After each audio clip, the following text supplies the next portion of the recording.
What's up, guys? All right, it's nice and cold. I have a few things I want to do. I thought I had an air filter for my van, but apparently I don't. I don't know why I put it, so I'm just gonna close that. I want to show you something cool I got right here. Got myself a wing. All right, so what is this wing for? It's a decent quality, I guess. It's not the best, but it'll work. It goes on here. So I want to show you what it looks like right now. Kind of just drops off like that. Nothing out of the ordinary. It's just a van. So I'm gonna figure out how to mount this up there. It doesn't come with any instructions. There are two holes here. There's holes on both sides. Obviously I don't have any holes there, and I'm not keen on drilling. So how is this gonna work? I mean, it is for this van, and that looks pretty cool. I like it. I like it. Maybe it's just 3M adhesive or something. I don't like this texture that's on here. I wish it was smooth, but it is what it is. Got it for like 300 bucks. What do you guys think? I still don't know what's going on with the truck, but it is working. It's okay. It just makes a noise. I'm gonna do this for the Century. Let's see what I need. I bought these new struts for my Century. The Century, my hood is worn out, and obviously those struts are gonna hold this up. The whole thing just kind of drops down on its own.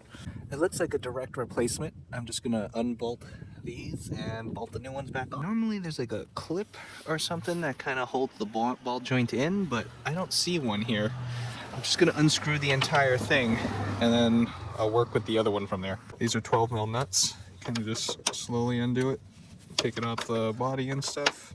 Make sure it's supported so it doesn't collapse on you and break your arm or whatever. I don't know. Even though these are kind of blown, I bet they still have some sort of pressure or tension on it. So theoretically, I'm going to do the bottom side first, because that way if it does kind of bust out on me, it's going to go downwards and it's not going to mess up my hood or anything.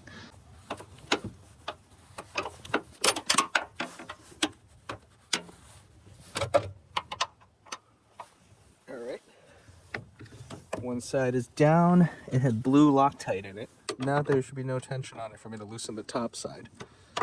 I did have to support the hood a little bit with my head while I was doing that. Screw this back in. This is so loose. Is this how it's supposed to be? I don't know why these are so loose. Normally there's like a lock pin or something on there, but there doesn't seem to be on this. So, I don't know. Let's see if it even worked. Take this one. Oh, okay. Well, at least it works. Oh, okay. Once there's tension on it, it's not loosey-goosey. So, it's good. I have a hood that holds itself up. I'm going to change the other side too. It makes sense to do it.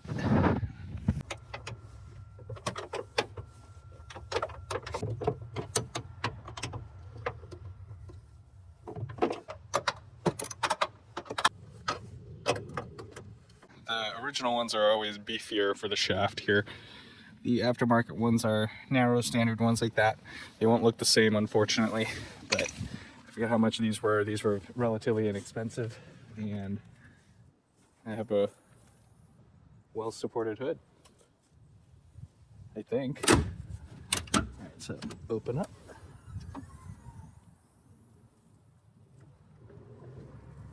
All right, there we go. Easy peasy. So what's been going on since the last time we were under here? I've discovered there are light bulbs over here that are disconnected. I don't see the original plug. I haven't found it yet, or I haven't really tried that hard. So some of my viewers pointed out that this light was not working. This does light up.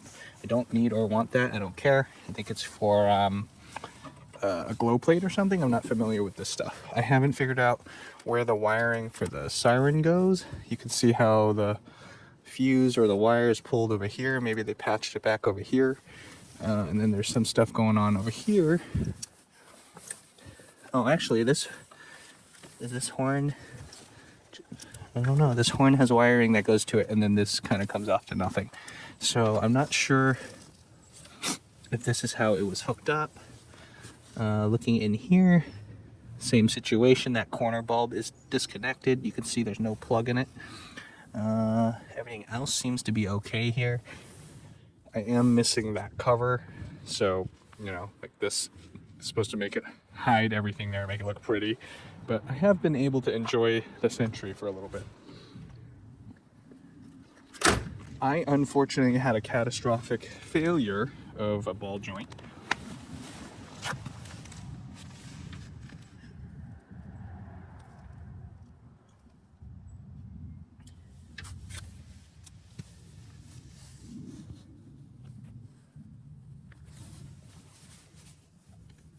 Something happened to the new Delphi castle nut that was installed with the ball joint and stuff.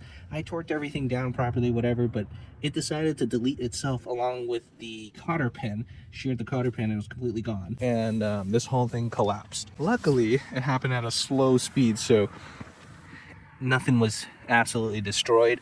This was a little mangled here, but you can see that it's been fully repaired and it's not even noticeable. If you don't know, you don't know. So the only thing I need is a new chrome trim, like this one, just because it had a little like dent in that and I didn't like it, so I was getting a new one. I ordered it, it's coming, so it'll be back to perfect shape again. Shout out to Quincy Auto Collision Center, Auto Collision Frame Center. So they were able to fix this on a whim for me, and I'm not completely screwed. A couple things going on in here. So we have figured out why my turn signals don't work. So like left, nothing, right, nothing. And at the port, when we were bringing this home, we found that the hazard fuse was blown up front. We replaced it and we got hazards back, but that doesn't help us with the whole left and right situation. So what we did was you go left, and if you gently hold the hazard button down a little bit, just a little bit, the turn signals work. Same for the right side. It's fast flashing because the front bulb is not working, but the point is we have a solution. So I needed to buy a new hazard switch. That is also on the way. I got this car aligned and everything, so it drives straight and stuff now. It's actually less spooky than it used to be. It's still spooky because of the catastrophic failure. I didn't do any video there because, you know, I was just panicking on the side of the road. This is what happened about like at 5 miles per hour. Good thing it just happened on a side street here and not going 60 miles per hour down the highway. As we can see here, it drives straight. The steering wheel's not shaking or anything. It's perfect. I am still learning a lot more about the Sentry as I have it. I've only gotten it back and kind of actually started driving it a little bit recently, so I haven't put that many miles on it or anything yet. Still trying to work out all the kinks before I kind of keep it and drive it for a little bit, like on a real road trip or something. Let's see, let's pull it back here. I want to do a suspension check. So, step out. Right now, that is in the low stock mode. There's a button on the dash that brings it to this height. This is about, what, 3 inches worth, or not 3 inches, like 3 fingers worth, probably 3 inches. So I'm gonna put you guys down over here, probably. This is a good shot.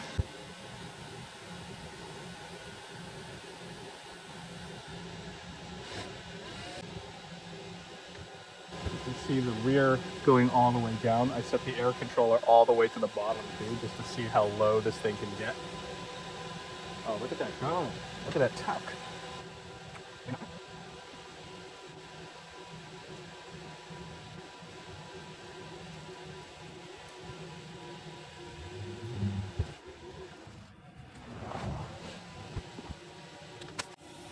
Yeah, look at that.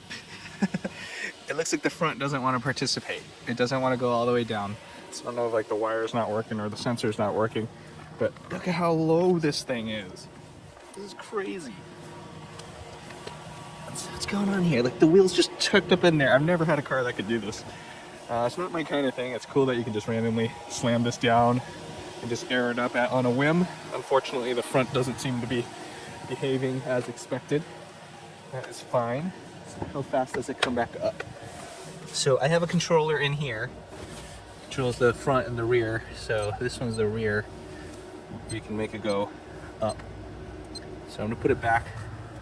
You can hear the compressor turn on.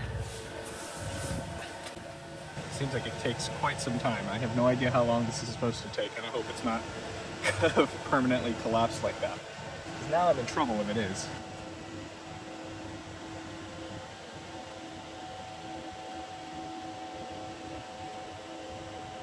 I think it's done.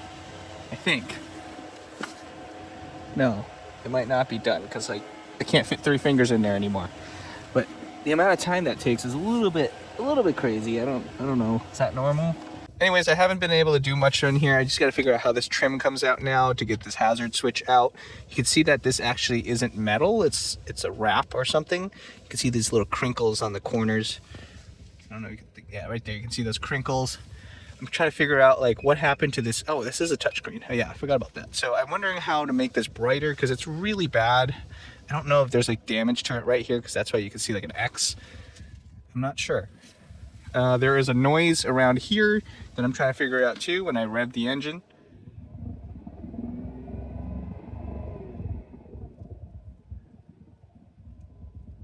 It sounds like something's just flopping around down there. I just discovered that too because that kind of comes and goes whenever it wants to. And over here, what is this? Volume 10, sensors, sound, quiet. I mean, don't know what that does. What is this? It's like a plug down here. I don't know, there's nothing there. I'm not sure what that is. We know this is an ETC card reader. I've also learned over some time that this actually doesn't have to be a cup holder. It's not always a cup holder. So that makes sense that it's not just missing or whatever. I've seen other cars without them. I found that this thing is broken. It can't fold up and it's just stuck. I might just leave this alone. I said before in a prior video, I actually ended up buying the curtains for this. So I have to figure out how to mount it. It's not going to be on this car because I got a different one. I want to mount it in the car I'm going to keep. I also got my hands on a set of rear curtains I'm going to get eventually. Then that's when I learned that this thing is different. This looks like a speaker grill for like a subwoofer or something. And it sits higher on the cars that had a curtain. And this one's flat and it's going to show that the little curtain motor right here. So I'm not sure if I can do anything about it. I have to get my other car to decide what I'm going to do because like right now I'm just looking at this one. It's not exactly the same. There's a few other things. There's a really soft pillow pad right here so you can rest your head. I missed that the first time I went over all this. You can see the map is here. I finally figured out how this comes out. You just poke down. You can take the whole remote out. The batteries and stuff in here are still working. I can turn it off. That's the only button I know. Yeah, this thing is stuck and broken, unfortunately. I'm told there's like a clip or mechanism in here that gets like snapped and then this doesn't work. So yeah, it is what it is. I'm not sure what I'm gonna do with the siren still. Siren is still down here. Do I hook this back up? Oh, and guess who finally decided to join us? The front suspension finally decided to go flat and low to the ground. And the rear is... Sorry, I ran out of battery, but the front suspension decided to join us, and now I am unable to open the door because I'm hitting the curb, which means now I'm gonna have to climb to the other side. Oh, come on. All right, let's see what this looks like. Let's go. Look at that. Oh man. It looks pretty cool. I can see why people like to do this, but I don't really understand how you drive around like this because look at the roads. I don't know, but that's pretty cool. Look at how low that sits. Looks real good with that body kit, the Evolution body kit that's on this. I've also since learned this is not in the typical position. Usually the fender light is over there. So I don't know what's different about that. I don't know why. Look at this just slammed down.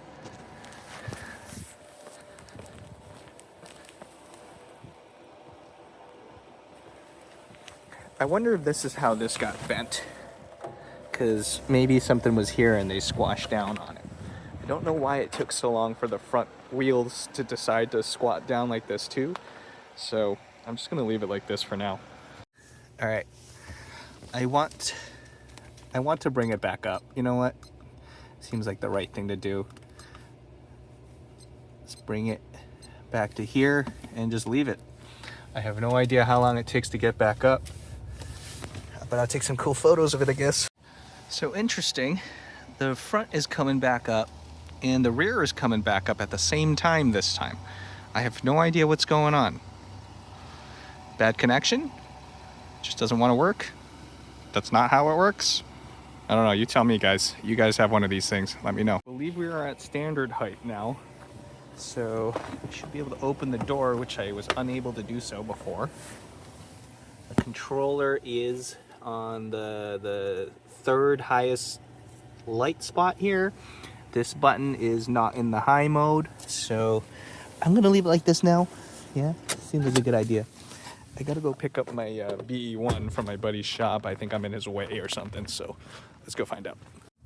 The Honda Z and the Suzuki Alto over there, I believe, is finalized on a trade. I'm trading with David at Mendy Imports. He's gonna give me something cool, something with butterfly doors, and something that's not a K. So it's kind of like a 2-for-1 trade. I'm trying to downsize here, so getting rid of 2 for 1. So I'm just getting rid of 1, and at least that way it can kind of help me clear out my lot here. I'm not trying to run a used car lot here. I'm just trying to keep some cool stuff for myself, like things that we like or whatever. So Honda Z, Alto works. They're okay. They're not for me, so just gonna get something different. Now I'm gonna see what a Toyota Serra is all about. That's the reveal right there.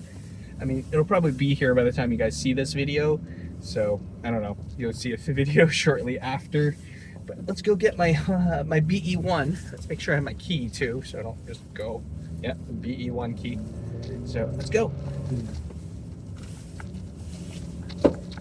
Luckily, his shop is just down the street from my house, so I can just always go there and do whatever real quick. It's super easy. All right, over here at Bob's, he's running out of space, so I'm just gonna move my car, take it home, because it doesn't need to be here. Come on. I gotta give it a little gas because it's carbureted. Whoop, whoop. Yeah. All right. Let me go this way. Oh, I stalled out because it's cold.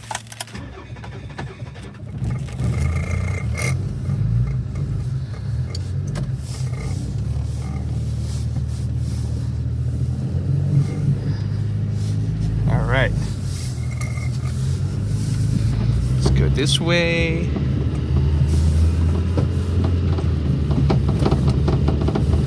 There's the Elgrand. I'm leaving for a moment. Check out this rattly thing. Alright. I like this car. It is janky. This is probably more janky than, well, I don't know. This probably isn't as janky as my Century. I know you guys are saying my Century's not janky, but I don't know. It's in rough shape for what I would expect it to be. The plus side is it is not rusty. I mean, I'm still doing well in that front where I'm not buying a rusty car. And rusty cars are the worst.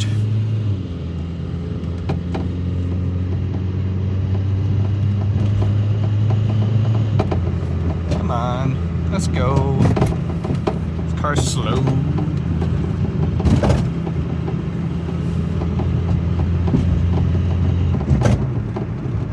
I'm gonna end this video here now because I'm just screwing around. So I'm just picking up cars, moving things around.